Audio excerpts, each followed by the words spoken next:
ನಮಸ್ಕಾರ ಕರ್ನಾಟಕ, ನಾನು ನಿಮ್ಮ ಅಶ್ವಿನಿ.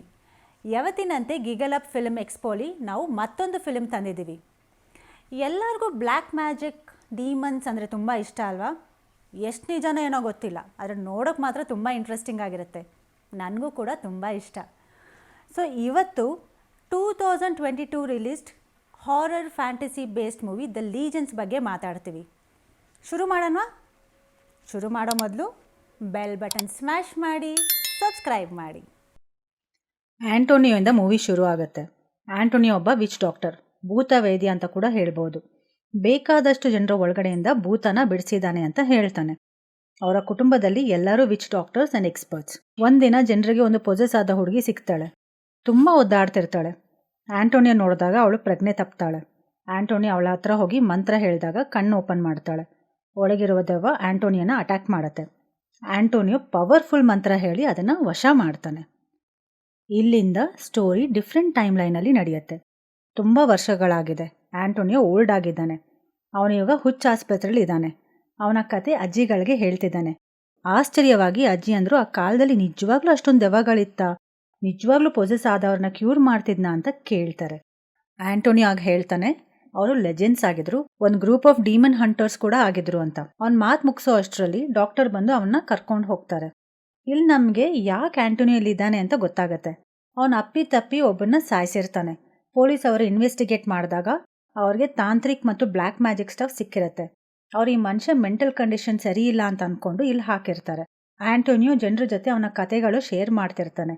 ಅಲ್ಲಿ ನಡೆಯೋ ಡ್ರಾಮಾದಲ್ಲೂ ಪರ್ಫಾರ್ಮ್ ಮಾಡ್ತಿರ್ತಾನೆ. ಅದಕ್ಕೆ ಸ್ಕ್ರಿಪ್ಟ್ಸ್ ಕೂಡ ಬರಿತಾ ಇರ್ತಾನೆ. ಒಂದಿನ ಡ್ರಾಮಾ ಡೈರೆಕ್ಟರ್ ಹತ್ರ ಮಾತಾಡ್ತಿದ್ದಾಗ ಆ್ಯಂಟೋನಿಯೋ, ದೆವ್ವ ಬಿಡಿಸೋ ಅವನು ಯಾವತ್ತೂ ಪೊಸೆಸ್ ಆದವನ ಕಣ್ಣಲ್ಲಿ ನೋಡಬಾರ್ದು, ನೋಡಿದ್ರೆ ಅವನ ಶಕ್ತಿ ಕಮ್ಮಿಯಾಗಿ ದೆವ್ವದ ಶಕ್ತಿ ಜಾಸ್ತಿ ಆಗುತ್ತೆ ಅಂತಾನೆ. ಈ ಕಥೆಯೆಲ್ಲ ಕೇಳಿದವರು ಬೋರ್ ಆಗಿ ಅವನ ಹಿಂದಿನ ಕತೆ ಹೇಳೋಕ್ಕೆ ಹೇಳ್ತಾರೆ. ಆ್ಯಂಟೋನಿಯೋ ಆವಾಗ ಅವನ ಮಗಳು ಹುಟ್ಟಿರೋ ಸಮಯಕ್ಕೆ ಸೇರಿದ ಒಂದು ಕತೆ ಹೇಳ್ತಾನೆ. ಈಗ 1980 ನವೆಂಬರ್ 6 ಅವತ್ತು ಬ್ಲಡ್ ಮೂನ್, ವಿಚಿತ್ರವಾದ ರಾತ್ರಿ. ಅದೇ ಸಮಯಕ್ಕೆ ಆ್ಯಂಟೋನಿಯನ ಹೆಂಡತಿ ಕಾಡಲ್ಲಿ ಒಂದು ಮಗುಗೆ ಜನ್ಮ ನೀಡ್ತಾಳೆ. ಅವನ ಹೆಂಡತಿ ಪೊಸೆಸ್ ಆಗಿದ್ದಾಳೆ. ಪದೇ ಪದೇ ಕೊರಿಯನ್ ಡೀಮನ್ ಅಂತಿರ್ತಾಳೆ. ಇದನ್ನು ಕೇಳಿ ಆ್ಯಂಟೋನಿಯೋಗೆ ಭಯ ಆಗತ್ತೆ. ಅವನ ಹೆಂಡತಿ ಮತ್ತು ಮಗಳು ಅಪಾಯದಲ್ಲಿದ್ದಾರೆ ಅಂತ ಅವನಿಗೆ ಗೊತ್ತು. ಮಾರನೇ ಬೆಳಗ್ಗೆ ಆ್ಯಂಟೋನಿಯೋ ಅವನ ಮಗು ಮತ್ತು ಅವನ ಅಮ್ಮನ ಕರ್ಕೊಂಡು ಹೋಗಿ ಒಂದು ಅರ್ಚನೆ ಶುರು ಮಾಡ್ತಾನೆ. ಆ್ಯಂಟೋನಿಯೋ ಅಮ್ಮ ಒಂದು ಮಂತ್ರ ಹೇಳಿ ಅವನಿಗೆ ನೆಕ್ಲೆಸ್ ಕೊಟ್ಟು ಮಗುಗೆ ಹಾಕಕ್ಕೆ ಹೇಳ್ತಾಳೆ. ಆ ನೆಕ್ಲೆಸ್ ಆ ಮಗುಗೆ ಸಾಯೋವರೆಗೂ ಹಾಕಬೇಕು ಅಂತ ಹೇಳ್ತಾಳೆ. ಅದು ಇರೋವರೆಗೂ ಅವಳಿಗೆ ತೊಂದರೆ ಇಲ್ಲ ಅಂತ ಹೇಳ್ತಾಳೆ. ಆ್ಯಂಟೋನಿಯೋ ಮನೆಗೆ ಬರೋ ಅಷ್ಟರಲ್ಲಿ ಆ ಕೊರಿಯನ್ ದೆವ್ವ ಹೆಂಡತಿನ ಸಾಯಿಸಿರುತ್ತೆ. ಸೀನ್ ಮತ್ತೆ ಪ್ರೆಸೆಂಟಿಗೆ ಬರುತ್ತೆ. ಆ್ಯಂಟೋನಿಯೋನ ಮೀಟ್ ಮಾಡೋಕ್ಕೆ ಲಾಯರ್ ಬರ್ತಾನೆ. ಅವನಿಗೆ ಶಾಂತವಾಗಿರೋಕ್ಕೆ ಹೇಳ್ತಾನೆ. ಅವನು ಸರಿ ಇದ್ರೆ ಬೇಗನೆ ರಿಲೀಸ್ ಮಾಡ್ತಾರೆ ಅಂತ ಹೇಳ್ತಾನೆ. ಅವರು ಮಾತಾಡ್ತಿದ್ದ ಹಾಗೆ ಆ್ಯಂಟೋನಿಯೋ ಸದ್ಯದಲ್ಲೇ ಬ್ಲಡ್ ಮೂನ್ ಬರ್ತಿದೆ ಅಂತ TV ನ್ಯೂಸಲ್ಲಿ ನೋಡ್ತಾನೆ. ಅವನ ಮಗಳು ಹುಟ್ಟಿದ ದಿನ ಥರಾನೇ. ನೆಕ್ಸ್ಟ್ ಸೀನಲ್ಲಿ ಆ್ಯಂಟೋನಿಯೋ ಮಗಳು ಬೆಳೆದಿದ್ದಾಳೆ. ಒಂದು ದೊಡ್ಡ ಕಂಪನಿಯಲ್ಲಿ ಕೆಲಸ ಮಾಡ್ತಿದ್ದಾಳೆ. ಆ ರಾತ್ರಿ ಯಾವುದೋ ಒಂದು ಡೀಮನ್ ಅವಳ ಹತ್ರ ಬಂದ ಹಾಗೆ ಫೀಲ್ ಆಗುತ್ತೆ. ಅವಳೆದ್ದು ಒಂದು ಡೀಮನ್ ನೋಡ್ತಾಳೆ. ಅವಳು ಭಯ ಪಡದೆ ಲೈಟ್ ಆನ್ ಮಾಡ್ತಾಳೆ. ಅಷ್ಟೆಲ್ಲ ಡೀಮನ್ ಹೋಗಿರುತ್ತೆ. ಇಂತಹ ಅನುಭವ ಅವಳಿಗೆ ಹೊಸ್ತಲ್ಲ. ಚಿಕ್ಕವಳಿಂದ ಇಂಥ ಘಟನೆ ಅವಳಿಗೆ ನಡೀತಾನೇ ಇತ್ತು.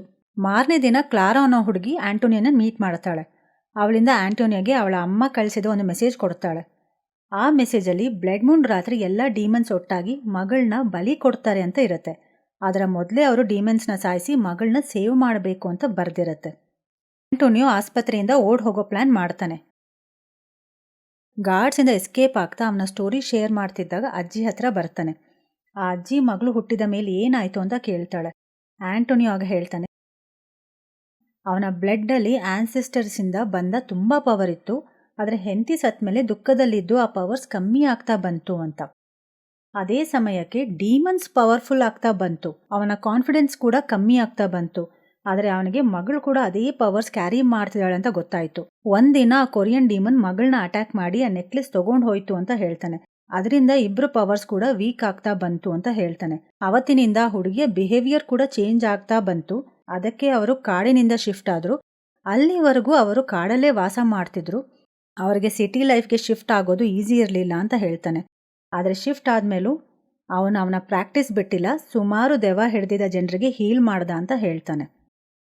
ಮಾರನೇ ದಿನ ಮಗಳಿಗೆ ಆ್ಯಂಟೋನಿಯೋ ಕಾಲ್ ಮಾಡೋಕ್ಕೆ ಟ್ರೈ ಮಾಡ್ತಾನೆ. ಆದರೆ ಮೊಬೈಲ್ ಹೇಗೆ ಯೂಸ್ ಮಾಡೋದು ಗೊತ್ತಿರಲ್ಲ. ಅವನು ಸ್ಮಾರ್ಟ್ ಫೋನ್ ಯೂಸೇ ಮಾಡಿರಲ್ಲ. ಅನ್ಲಾಕ್ ಮಾಡೋಕ್ಕೂ ಗೊತ್ತಿರೋದಿಲ್ಲ. ಡೈರೆಕ್ಟಾಗಿ ಅವನು ಮಗಳ ಆಫೀಸ್ಗೆ ಹೋಗ್ತಾನೆ. ಅವಳು ಹುಚ್ಚಾಸ್ಪತ್ರೆಗೆ ಕಾಲ್ ಮಾಡ್ತಾಳೆ. ಅವ್ರು ಬಂದು ಹಿಡಿಯೋ ಮೊದಲೇ ಅವನು ಅಲ್ಲಿಂದ ಓಡ್ ಹೋಗಿ ರೂಮ್ಗೆ ಸೇರ್ಕೊತಾನೆ. ಅದಾದ ನಂತರ ಅವನು ಕೊರಿಯನ್ ಡೀಮನ್ಗೆ ಸಾಯಿಸಕ್ಕೆ ಬೇಕಾದ ಎಲ್ಲ ವಸ್ತುಗಳನ್ನ ರೆಡಿ ಮಾಡ್ಕೊತಾನೆ. ಮಾರನೇ ದಿನ ಮತ್ತೆ ಅವಳ ಆಫೀಸ್ಗೆ ಹೋಗಿ ಬ್ಲ್ಯಾಕ್ ಮ್ಯಾಜಿಕ್ಕಿಂದ ಎಲ್ಲರನ್ನೂ ವಶ ಮಾಡಿ ಹೊರಗೆ ಹೋಗೋ ಥರ ಮಾಡ್ತಾನೆ. ಮಗಳು ಮಾತ್ರ ಆಫೀಸಲ್ಲೇ ಇದ್ದಾಳೆ. ಆದರೆ ಅವಳಿಗೆ ಇವನ ಹತ್ರ ಮಾತಾಡೋಕ್ಕೂ ಇಷ್ಟ ಇಲ್ಲ. ಅವನು ನೋಡೋಕ್ಕೂ ಭಯ ಆಗ್ತಿದೆ.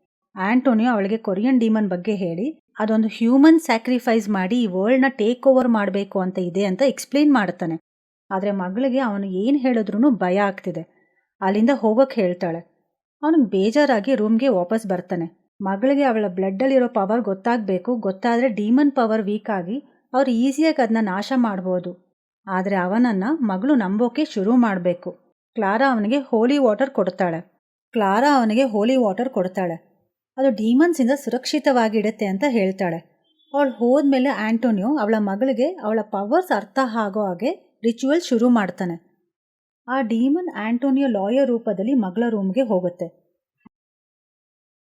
ಆ್ಯಂಟೋನಿಯೋ ಇರೋ ಜಾಗಕ್ಕೆ ಬಂದು ಅವನ ಅಟ್ಯಾಕ್ ಮಾಡಿ ಅವನಿಗೆ ತುಂಬ ಗಾಯ ಆಗುತ್ತೆ. ಅವನು ಅದರ ಮೇಲೆ ಹೋಲಿ ವಾಟರ್ ಯೂಸ್ ಮಾಡ್ತಾನೆ. ಡೀಮನ್ಸ್ ಅದರಿಂದ ಸುಟ್ಟು ಅಲ್ಲಿಂದ ಹೋಗುತ್ತೆ.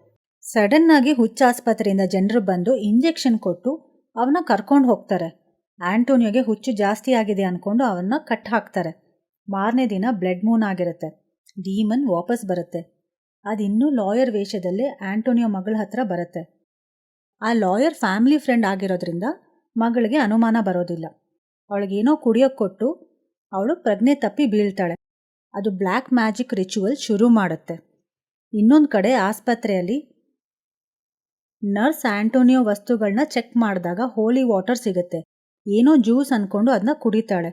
ಸಡನ್ನಾಗಿ ಅವಳು ಡೀಮನ್ ಆಗಿ ಚೇಂಜ್ ಆಗ್ತಾಳೆ. ಅವಳ ಮೈ ಮೇಲೆ ದೆವ್ವ ಬರುತ್ತೆ. ಅವಳು ದೆವ್ವ ಥರ ಕಾಣ್ತಿದ್ದಾಳೆ. ಅವಳು ಕಿರ್ಚ್ಕೊಂಡು ಎಲ್ಲ ಕಡೆ ನಡೀತಾ ಇದ್ದಾಳೆ. ಎಲ್ಲರೂ ಹೆದರಿ ಓಡ್ ಹೋಗ್ತಾರೆ. ಅವಳು ಆ್ಯಂಟೋನಿಯೋ ರೂಮ್ಗೆ ಹೋಗಿ ಅವನ್ನ ಬಿಡಿಸ್ತಾಳೆ. ಕ್ಲಾರಾ ಆಸ್ಪತ್ರೆಗೆ ಬರ್ತಾಳೆ. ಆ್ಯಂಟೋನಿಯೋನ ಮಗಳ ಮನೆಗೆ ಕರ್ಕೊಂಡು ಹೋಗ್ತಾಳೆ. ಇಲ್ಲಿ ನೋಡಿದ್ರೆ ಡೀಮನ್ ಆ್ಯಂಟೋನಿಯೋ ಫ್ರೆಂಡ್ ಬಾಡಿಯಲ್ಲಿದ್ದು ಮಗಳನ್ನ ಸ್ಯಾಕ್ರಿಫೈಸ್ ಮಾಡೋಕ್ಕೆ ಹೊರಟಿದೆ.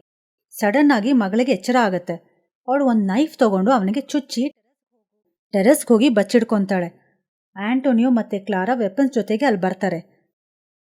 ಸಡನ್ನಾಗಿ ಡೀಮನ್ ಕ್ಲಾರಾನ ಹಿಂದೆಯಿಂದ ಅಟ್ಯಾಕ್ ಮಾಡುತ್ತೆ. ಆ್ಯಂಟೋನಿಯೋ ಸೇವ್ ಮಾಡೋಕ್ಕೆ ಹೋದಾಗ ಸಡನ್ನಾಗಿ ಅವನ ಹೆಂಡತಿ ಮಾತಾಡೋಕ್ಕೆ ಶುರು ಮಾಡ್ತಾಳೆ. ಅವನಿಗೆ ಖುಷಿಯಾಗಿ ಅವಳ ಮಾತು ಕೇಳ್ತಾ ಕೂರ್ತಾನೆ. ಸಡನ್ನಾಗಿ ಮಗಳು ಎಂಟರ್ ಆಗ್ತಾಳೆ. ಈಗ ಅವಳಿಗೆ ಅವಳು ಯಾರು ಅಂತ ಅವಳ ಪವರ್ಸ್ ಕೂಡ ಗೊತ್ತಾಗಿದೆ. ಡೀಮನ್ಸ್ ಮಗಳನ್ನ ಅಟ್ಯಾಕ್ ಮಾಡೋ ಮೊದಲೇ ಆ್ಯಂಟೋನಿಯೋ ಒಂದು ಮ್ಯಾಜಿಕಲ್ ನೈಫ್ ತೊಗೊಂಡು ಡೀಮನ್ನ ಚುಚ್ತಾನೆ. ಡೀಮನ್ ಹೊಟ್ಟೆನ ಸೀಳಿ ಅವನ ಮಗಳ ನೆಕ್ಲೆಸ್ನ ಹೊರಗೆ ತೆಗಿತಾನೆ. ಅವಳಿಗೆ ವಾಪಸ್ ಕೊಡ್ತಾನೆ. ಅವಳದನ್ನ ಹಾಕೊತಾಳೆ. ಈಗ ಅವಳಿಗೆ ಅವಳ ಅಪ್ಪ ಎಂಥ ಮಹಾ ಡೀಮನ್ ಹಂಟರ್ ಅಂತ ಗೊತ್ತಾಗುತ್ತೆ. ಅವನು ಒಳ್ಳೆಯದಕ್ಕಾಗಿ ಹೋರಾಡ್ತಿದ್ದ. ಅವಳು ಇಂಥ ಒಂದು ಲೆಗಸಿನ ಸೇರಿರೋದು ಹೆಮ್ಮೆಯ ವಿಷಯ ಅಂತ ಅವಳಿಗೆ ತಿಳಿದು ಅವಳ ಅಪ್ಪನ ಯುದ್ಧದಲ್ಲಿ ಸೇರ್ತಾಳೆ. ಸೊ ಹೀಗೆ ಈ ಫಿಲ್ಮ್ ಎಂಡ್ ಆಗುತ್ತೆ. ಈ ಮೂವಿ ಇಷ್ಟ ಆದಲ್ಲಿ ನಮ್ಮ ಕಮೆಂಟ್ ಬಾಕ್ಸಲ್ಲಿ ಕಮೆಂಟ್ ಮಾಡಿ, ಸಬ್ಸ್ಕ್ರೈಬ್ ಮಾಡಿ, ಲೈಕ್ ಮಾಡಿ, ಶೇರ್ ಮಾಡಿ. ನಿಮ್ಗೆ ಹೀಗೆ ಯಾವುದಾದ್ರೂ ಮೂವಿ ಎಕ್ಸ್ಪ್ಲನೇಷನ್ ಇನ್ನೂ ಬೇಕಿದ್ರೆ info@udsnapbox.com ಅಲ್ಲಿ ರೀಚ್ ಮಾಡಿ. ಸೊ ಮತ್ತೆ ಸಿಗೋಣ ಇನ್ನೊಂದು ಎಪಿಸೋಡ್ ಜೊತೆ. ಬಾಯ್, ಟೇಕ್ ಕೇರ್.